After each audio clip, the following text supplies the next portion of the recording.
Hello there. It's been a minute since I made a video, but I wanted to talk about the Ripple SEC case ending, or sort of this chapter of it ending, and what that means for all of us. So let's get to it.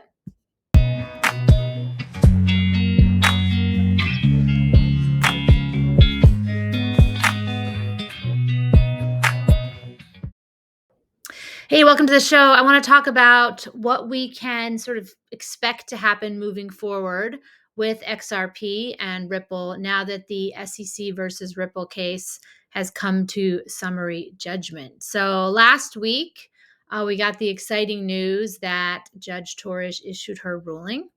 And like many people, I didn't actually read the ruling. I just listened for or watched some of the sort of tweet threads go on with excerpts. And the initial exciting news was that the judge ruled that XRP, the digital asset, is not a security. And that was a big deal because if XRP was classified as a security, it could really cause a lot of problems, not only for projects on the XRP ledger, but for all of crypto. Because if that was a security, does that mean that the vast majority of these would be securities? And the implication is that if you are a business and you wanted to use any of these assets for payments, you can't really keep up with all the paperwork and the filings that would be required to use a security as a payment asset. So there was some real concern that if the ruling came in that XRP was a security, a lot of the projects on the XRP ledger would not be able to succeed. And related to that, new projects wouldn't move on to that blockchain. And then it would create this sort of ripple effect that what are the other blockchains that are somewhat similar to the XRP ledger, for example, Stellar, XLM, and then even other kind of not related blockchains, those that have assets that that could have been considered a security because they were kind of issued at some point. The funds from the initial issuance were used to build stuff, and that kind of got into this murky idea of whether or not all these things were securities. So regardless, very good news that the XRP asset is not a security itself. However, you can create contracts or agreements that are securities. And that was sort of the second part of the ruling that I think was not picked up on initially. And so Jimmy actually figured that out and wrote something, a thread, and I helped him with the graphic. I'll put the link to that in the description if you have not seen that.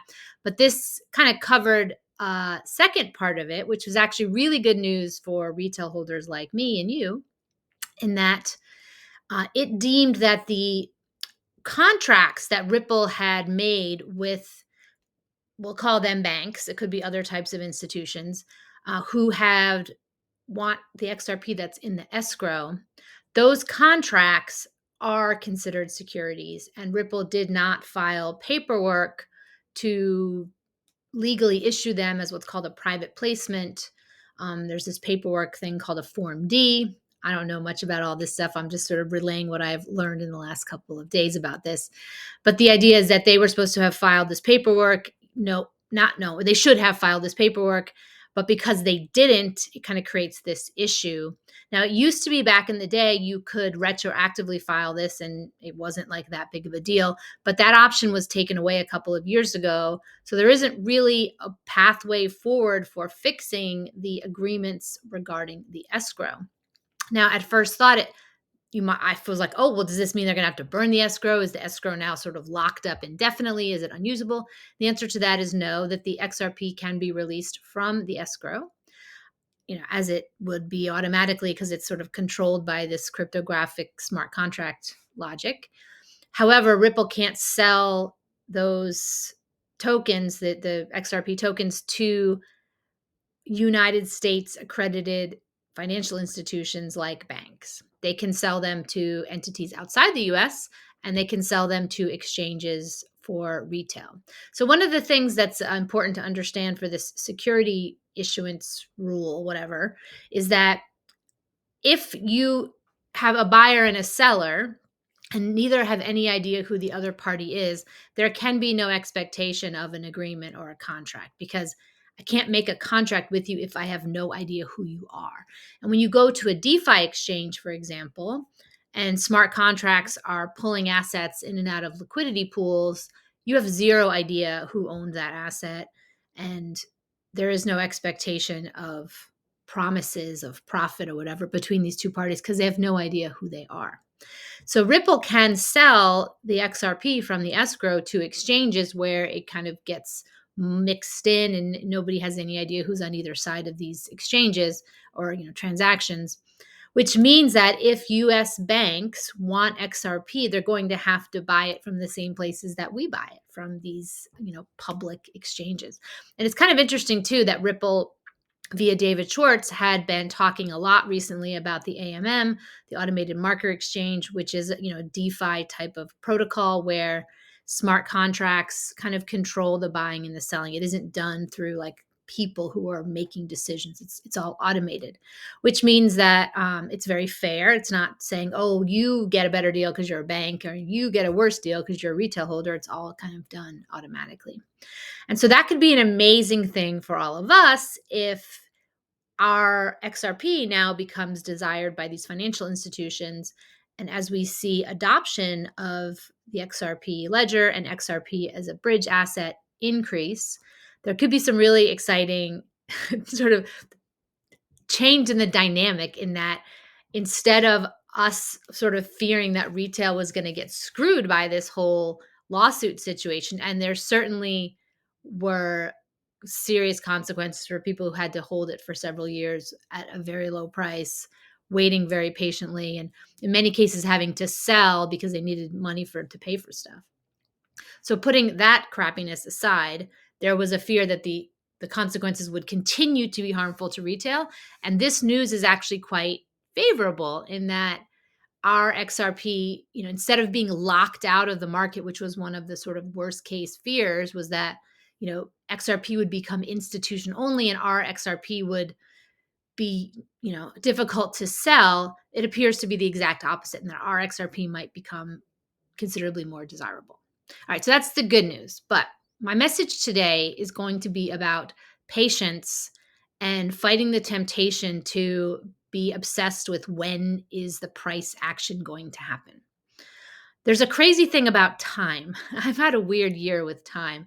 I used to feel like I had a good grasp on like how quickly time moved, and it's been erratic for me.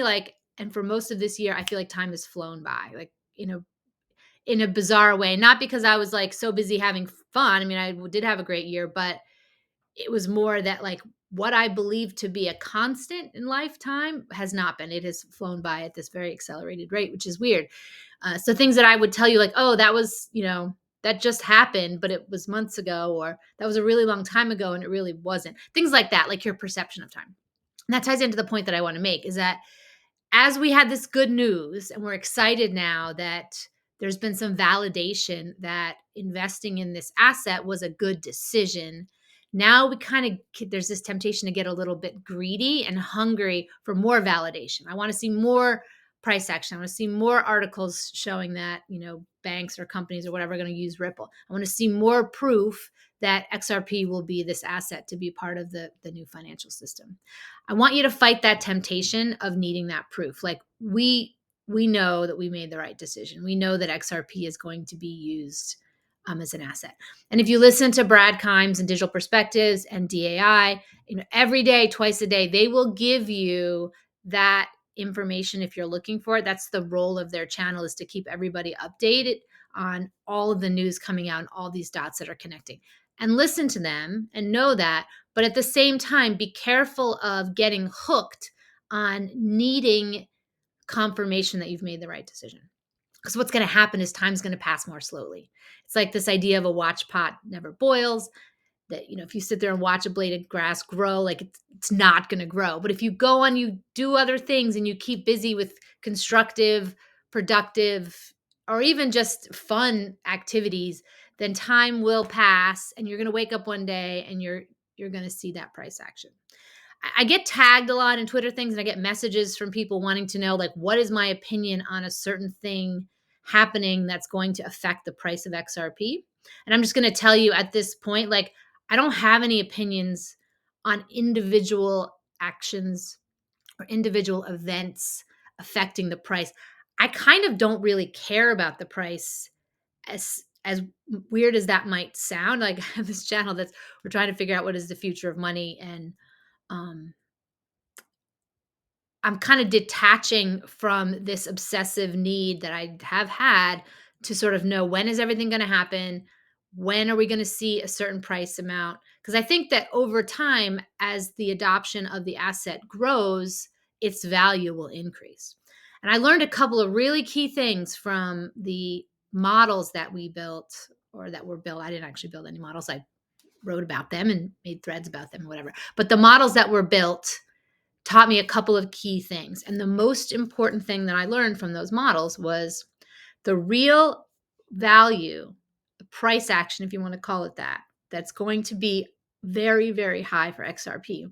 It comes after adoption starts and people start to see that XRP is a great place to store value. I've done videos about this idea of the virtuous cycle, where first you see adoption and then people see some price increases and they're like, well, I got this profit or this wealth I have to store somewhere. Seems like fiat currencies are not a great bet. I'm going to store my wealth in XRP. And that removes uh, circulating supply from being available for utility transactions. So that drives the price up more. And then the people needing to store their wealth see this increasing, go up and up. And it creates this sort of like cyclone effect where the price goes up exponentially. We're not even close to that happening yet. Like, this lawsuit ended last week. Banks are like giant cruise ships, and that to change them and to steer them, it takes a really long time. And I know that's frustrating, especially if you have been in this world for a long time, and not only are you eager for the money because you want to spend it on something, but I think in many cases people are eager for this validation, this vindication that you made a great decision, and you want like other people around you to acknowledge that. I humbly suggest and advise and even request of you to let that go, and that whatever's going to happen is going to happen. And if you woke up tomorrow and XRP was $10,000 a token, you're going to be the same person. You might have more money to buy stuff, and that will be fun for a little while.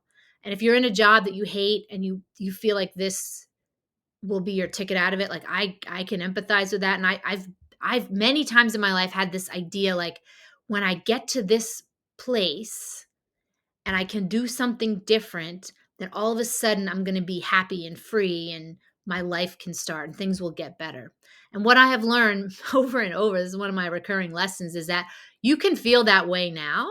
You don't need the money. You don't need a different job. You don't need something else. And you might want to argue with me that your situation is different and I don't understand. And that may be true. But in my own experience, I have found that when you are delaying something that you want, or like the thing that you want is being delayed by forces outside of your control, and you kind of have this wishful optimism, this hope that when I get to this place, everything's going to be amazing. I'm going to warn you that doesn't, it's not how it actually works. Like, I've been through this with businesses reaching financial goals, thinking when we get to this place, I'm going to feel like we made it and everything was going to be great. And you wake up and you celebrate for a little bit. There's a little bit of a dopamine hit. Endorphins are excited. You celebrate. And then when that passes, you are exactly the same as you were before. You might have some more money, but now you're going to have some more bills. You probably are going to have some more expenses, and now you've got stuff to worry about. So it's going to bring new things for you to be focused on that may be good. They maybe not be. But my point is that you can feel the way you want to feel about those things right now. You don't have to wait. And the cool thing about this approach of like just deciding now that I'm going to feel free or wealthy or whatever, when you decide you're going to feel that way now, it lets go of this urgency for these things to happen. It lets go of this pressure for, I need to have the price go up so I can do something or buy something or feel validated. And I know that if you've held this asset for a long time and you had people in your world who, thought you were crazy or foolish or didn't agree with you, like, there's a strong need sometimes to sort of show everybody, like, I was right. See, and that's not a road that's probably going to take you anywhere productive, because let's say they agree, and now you're validated, like that, just like the win that you celebrate that passes, and you wake up the next day and you're the same person, and now no one cares about the fact that you made this great wise investment. Now, I do know that in many cases, like, and my own as well. Like when this asset becomes very, very high value, like it's gonna it's gonna open the doors to a lot of possibilities and new opportunities that, in many cases they require money. Like I get that. My point here is simply about fighting the need to feel urgency and fighting this desire, like neediness to have it happen now, and looking for this validation at each step of the way that it's coming, that it's coming. My suggestion is just to trust that it is coming. We've built models. We've seen that, like, once a certain set of things happen, the price will take off a lot. I don't know when that's going to be. This banking world is very slow and it's complicated and there's friction in it. There's a lot of players in this game. And so to try to figure out exactly when all these things are going to happen, I feel like it's kind of a waste of time. And I don't mean that to sound cold or harsh. There's just so many other things that you could do, including like doing nothing. I mean, one of the reasons I haven't made a video in as a while is I've stepped back from like this need to be doing things all the time. And I've just been just chilling. And it's been very amazing and relaxing. And uh, I've learned a lot. And if I was always busy obsessing about when is XRP going to make more money for me, like I would have missed out on the last couple of weeks of this very peaceful Zen tranquility. So what I'm doing, and you're welcome to do whatever you like, of course, is I'm going to have this attitude of like, I don't really care when the price is going to go up because I know it's going to happen. When it's the thing I don't care about is when, like, 'cause I know it's inevitable. I'm going to do other things. I'm not selling any of my XRP, that's for sure, because I know that we are at this point of where it's about to start and it's going to take off. You can ask me if you want, like, what my opinion is on things, like certain, things happening. Like, Fed now is about to launch in a couple of days. We're going to see some adoption, but it's a brand new system that's replacing ACH payments. Do I expect a massive increase in XRP price for this one thing? No, because it's the first step in this utility thing. The real price stuff is going to come after that when we see store value increases. And the reason why I'm not obsessing over these utility things is I'm going to get tempted to want to sell because I'm going to see some price action. Like, ooh, I could sell and I could go buy something, or I could go on a trip, or I could do something that I want to do. Where if I'm just patient and paying attention to other things, then when the real rewards come, I'll be like pleasantly surprised. Now, this is just my viewpoint because I just have observed in the last couple of months when I get really caught up in this sort of uh, desire for something to happen very quickly, it doesn't bring out the best in me. And so I'm just choosing to like let it happen. I know it's going to happen. I have no doubt. I'm not worried about it. Uh, but I also know that I have no control over this time schedule, and that the more impatient I am, the slower it's going to take. In the same way that if I sat there and watched the grass out in the yard grow, it like would not grow and I would drive myself crazy. But if I go off and do other things and come back and it's like, oh, somebody better mow that lawn because that grass has grown. So when you stop paying attention to things, sometimes they take care of themselves. And I feel like this situation with XRP and Ripple, like I don't work for Ripple. I have no control over the adoption of their products. So because of that, me detaching from watching the play by play is just the choice that I am making. Now I'm still interested in it and I'm still going to keep an eye on things, and I still listen to Brad and DI's show and like I know what's going on, but I'm not like front and center obsessed with seeing what each development is happening to affect the price of this asset. Uh, Honestly, I'm spending most of my time figuring out what to do, what to build, what to create after all of this happens, because we are going to see this blockchain revolution. It's going to be explosive in growth. It's going to be really exciting. And what new problems is it going to create for businesses and for people? And that's what I'm spending my time thinking about, is things that aren't even necessarily relevant yet, so that when we get there, people will be like, oh, wow, we got some new problems here. And I'll be like, oh, yeah, I've been working on that for a while. Let me tell you what I have figured out. So that's just the choice that I'm making because of the type of work that I do. But it does kind of bring me back to this need that I see with some people. And I've seen it myself too, this desire for validation that we made this great choice and wanting other people to acknowledge that. Let that go. It's not really going to help you anyway. Number two is this need to know exactly when things are going to happen. You're not going to be able to figure it out it's just going to happen when it's going to happen. And this is why I'm fascinated with people who do TA on anything in this market, let alone XRP, because that assumes that a market behaves in its natural manner, and that they're like, they're predictable patterns. And this is just such a bizarre era and bizarre market that I don't have any ill will or whatever towards anybody who does TA. I just find it fascinating as a statistician, like that you would think that these models would apply in this bizarre conditions. But TA, I guess, is better than nothing. So if you are trying to make an educated guess, I just find that this is a very hard time to make predictions in. And it's very hard to look for trends that are going to indicate something like when major price action happens, because I think it's going to be the result of external forces, external events that are followed by this increase in store of value. So, all right, that was my little words of wisdom on and how I'm choosing to move forward with the events that ensued from the ending of the case last week. I think we're going to see some more exciting news coming along. We are an exciting time in history to be alive. We are seeing some massive changes in the world. There's a lot of awakening to crazy things that are going on with governments.